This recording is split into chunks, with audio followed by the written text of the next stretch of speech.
அன்பான தோழிகளுக்கு வணக்கம். Welcome to Madhavaram kitchen. நான் உங்கள் சாரதா சுந்தர பிரகாசம். இன்றைக்கி நம்ம ஒரு பால்கோவா, ஆவின் பால்கோவா எப்படி பண்ணுறதுன்னு பார்க்கலாம். இது ரொம்ப ஈஸிங்க செய்கிறது. நம்மளே வீட்டிலவே அழகாக பண்ணிடலாம்.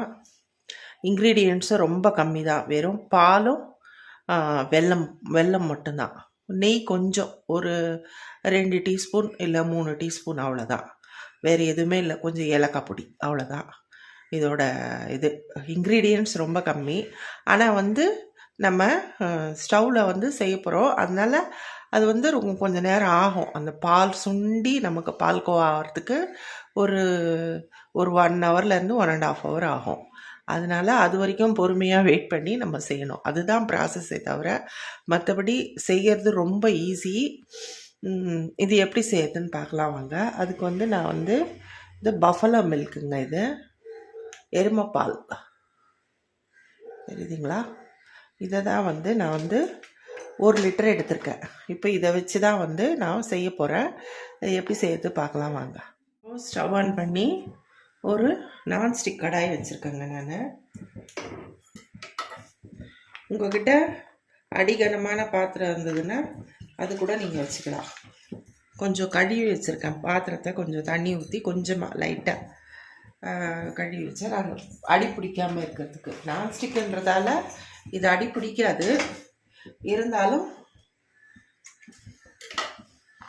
ஒரு சேஃப்டிக்காக. இப்போது 1 லிட்டர் பால் இதில் ஊற்றியாச்சு. இப்போது பால் பொங்கி நமக்கு வரணும். அது வரைக்கும் நம்ம ஃப்ளேமை ஹை ஃப்ளேமில் வச்சு நம்ம கிண்டிக்கிட்டே இருக்கணும். ஹை ஃப்ளேமில் வச்சு பால் பொங்குன அப்புறம் கொஞ்சம் சுண்ட ஆரம்பித்தப்புறம் நம்ம அதுக்கப்புறம் எலுமிச்சம்பழம் பிழிஞ்சு அந்த பாலை திரிய வச்சு அதுக்கப்புறம் வெல்லத்தை ஊற்றணும். நீங்கள் பால் திரிய வைக்காமல் அப்படியே நீங்கள் சுண்ட வைக்கிறதா இருந்தாலும் அது ரொம்ப நேரம் ஆகும் ப்ராசஸ்ஸு. நமக்கு கேஸும் வேஸ்ட் ஆகிடும். அதனால் கொஞ்சமாக எலுமிச்சம்பழம் ஜூஸோ இல்லை வினிகரோ ஏதோ ஒன்று போட்டோம்னா அது சீக்கிரம் திரிஞ்சிட்டு நமக்கு அந்த திரியாக இப்போ ஆவின் பால்கோவா கொஞ்சம் திரியாக இருக்கும் இல்லைங்க, அந்த மாதிரி கன்சிஸ்டன்சி வரும். அந்த கன்சிஸ்டன்சிக்காக நம்ம எலுமிச்சம்பழமோ இல்லை வினிகரோ ஊற்றி பாலை திரிய வச்சுக்கலாம். இப்போ பால் காயட்டும். பால் காய்ஞ்சி நமக்கு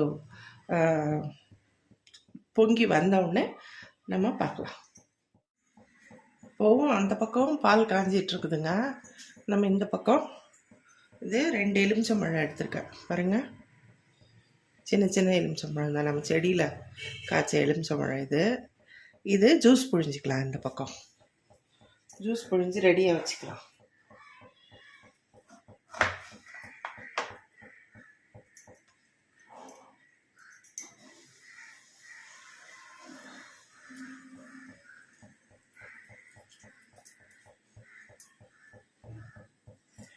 இந்த எலுமிச்சம்பழம் சின்ன சின்ன பழமாக இருந்தாலும் அவ்வளோ ஜூஸ் வருங்க.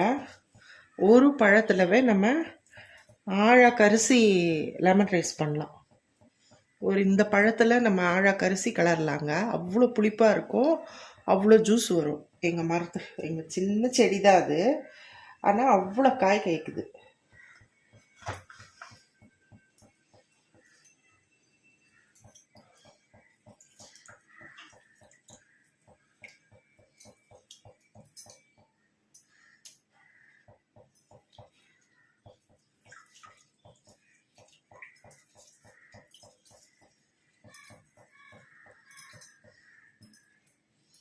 ம் 2 பழம் புழிஞ்சு வச்சுருக்கேங்க. இதை நம்ம ஃபில்டர் பண்ணி தான் ஊற்ற போகிறோம். இதில் கொஞ்சம் தண்ணி, ஒரு 1/4 டம்ளர் தண்ணி சேர்த்துட்டு டைல்யூட் பண்ணிவிட்டு இதை ஃபில்டர் பண்ணி நம்ம பாலில் ஊற்றணும். ஒரு 1/4 கிலோ வெல்லம் எடுத்திருக்கேங்க. நான் இந்த 1 லிட்டர் அப்படின்றதால 1/4 கிலோ வெல்லம் எடுத்திருக்கேன். இதுவே கரெக்டாக இருக்கும் நமக்கு ஸ்வீட்னஸ்ஸு. நீங்கள் இன்னும் ஜாஸ்தி வேணும்னா இன்னும் கூட ஒரு 50 கிராம் எக்ஸ்ட்ரா கூட போட்டுக்கலாம். பட் இதுவே கரெக்டாக இருக்கும் உங்களுக்கு. நிறைய ஸ்வீட் இதுவே நமக்கு கொஞ்சம் ஸ்வீட்னஸ் அதிகமாகவே இருக்கும். ஆவின் பால்கோவா கொஞ்சம் நல்ல ஸ்வீட்டாக தான் இருக்கும். அதனால் அதுக்காக நான் இவ்வளோ வெல்லம் எடுத்திருக்கேன். இப்போது இதை நம்ம கொஞ்சமாக தண்ணி விட்டு இந்த பக்கம் கரைச்சிக்கலாம். இப்போ பாலும் நல்லா பொங்கி வருதுங்க. பொங்கியே வந்துடுச்சு. கொதிக்குது, நல்லா கொதிக்குது பால். இன்னும் கொஞ்சம் நேரம் கழித்து நம்ம அந்த லெமன் ஜூஸை இதில் ஊற்றிக்கலாம். கொஞ்சம் திக்காகட்டும் பால். இந்த பக்கம் நான் வெல்லத்தை வச்சுருக்கேங்க. அது சிம்மில் வச்சுருக்கேன். அது பாட்டுக்கு கரையிட்டோம். அது நல்லா கரைஞ்சி ஒரு திக்காக வந்தப்புறம் நம்ம இதில் எடுத்து இது வந்து நல்லா அந்த எலுமிச்சம்பழமெல்லாம் ஊற்றிட்டு அதுக்கப்புறம் அதில் தண்ணி மாதிரி பிரியும். அந்த தண்ணியெல்லாம் கொஞ்சம் வற்றின உடனே இந்த வெல்லத்தை தூக்கி ஊற்ற வேண்டியதான் நம்ம. இந்த பக்கம் வெல்லம் நல்லா கரைஞ்சிருச்சுங்க. இது ஆஃப் பண்ணிட்டேன் நான். இது இப்படி இருக்கட்டும். அதுக்கப்புறம் நம்ம ஓரளவுக்கு இது நல்லா சுண்டி நல்லா அந்த இது வந்தப்புறம் தான், கன்சிஸ்டன்சி வந்தப்புறம் தான் இதை ஊற்றணும். இதுவும் ஃபில்ட்ரு பண்ணி ஊற்றணும். அது வரைக்கும் இது இப்படி இருக்கட்டும். இப்போது பால் ஓரளவுக்கு நல்லா சுண்டி இருக்குங்க. 1/4 பாகம் சுண்டிடுச்சு. இப்போது நம்ம இந்த லெமன் ஜூஸை நான் வந்து ஒரு 1/4 டம்ளர் தண்ணி ஊற்றி டைல்யூட் பண்ணி வச்சுருக்கேங்க. இப்போ இதை தான் வந்து நம்ம இதில் ஊற்ற போகிறோம். கலந்துக்கிட்டு கொஞ்சமாக ஃபில்ட்ரு பண்ணி ஊற்றலாம்.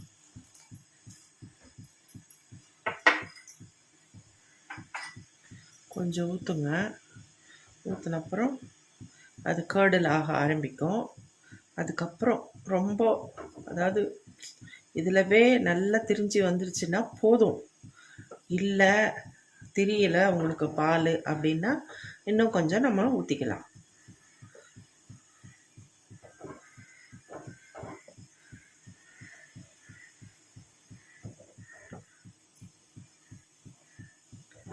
அந்த ஃபேட் தனியாக தண்ணி தனியாக வந்துடும்.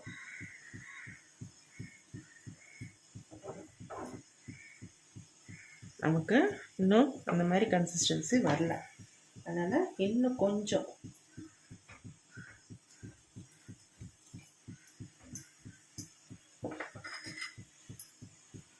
அவ்வளோதான். பாருங்கள், அந்த தண்ணி தனியாக வந்துருச்சு, ஃபேட் தனியாக பிரிஞ்சிருச்சு.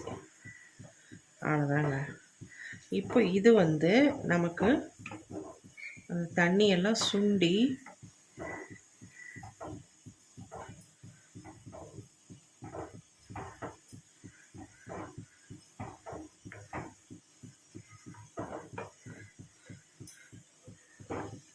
நமக்கு நல்லா அந்த பால்கோவா மட்டும் வரணும். அது வரைக்கும் நம்ம வெயிட் பண்ணணும். இல்லை நம்ம இந்த ஸ்டேஜில் ஃபில்டர் பண்ணிவிட்டு அந்த வெறும்னே அதை ஊற்றி கூட நம்ம கிண்டிடலாம். கேஸ் வேஸ்ட் ஆகக்கூடாது அப்படின்னு நினைக்கிறவங்க.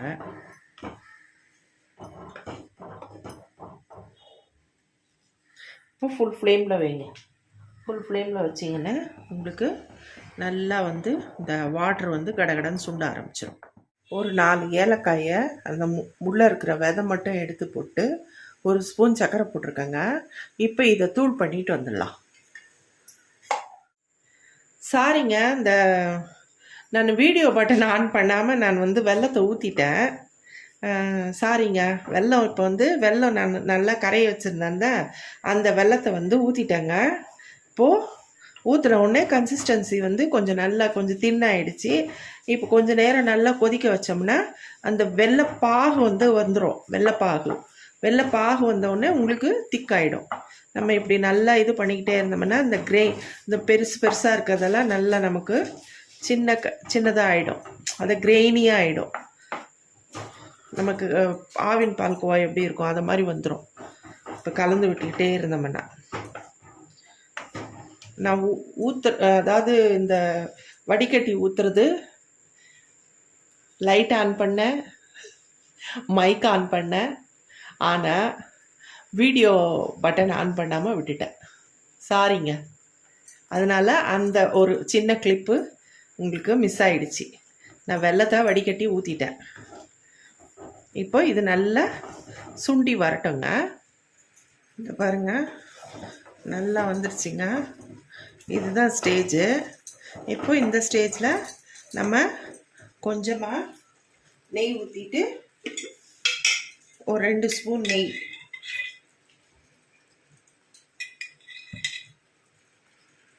ரொம்ப அதிகமாக நெய் பிடிக்காதுங்க இது.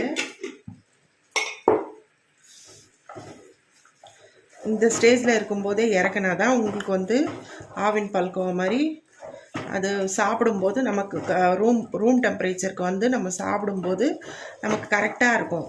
இதை விட நீங்கள் இன்னும் அதிகமாக சுண்ட வச்சிங்கன்னா உங்களுக்கு ரொம்ப கெட்டி ஆகிடுங்க. அதனால் இந்த ஸ்டேஜில் நம்ம ஆஃப் பண்ணிடணும். இப்போது ஏலக்காய் தூள் போட்டுடலாம்.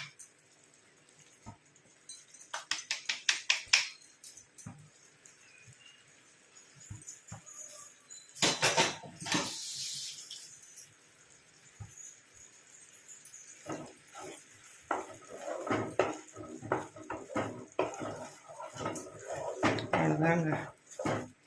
நம்ம இந்த கொஞ்சம் பெருசாக இருக்கிறதெல்லாம் இப்படி உடச்சி விட்டு இந்த ஸ்பேச்சுலாவால் நம்ம உடச்சி விட்டோம்னா அது கிரெயினியாக, நல்ல கிரெயினியாக வந்துடும்.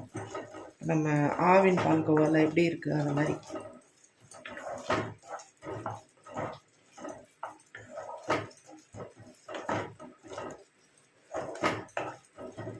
நமக்கு ஆறினவுடனே கரெக்டாக வந்துடுங்க இது.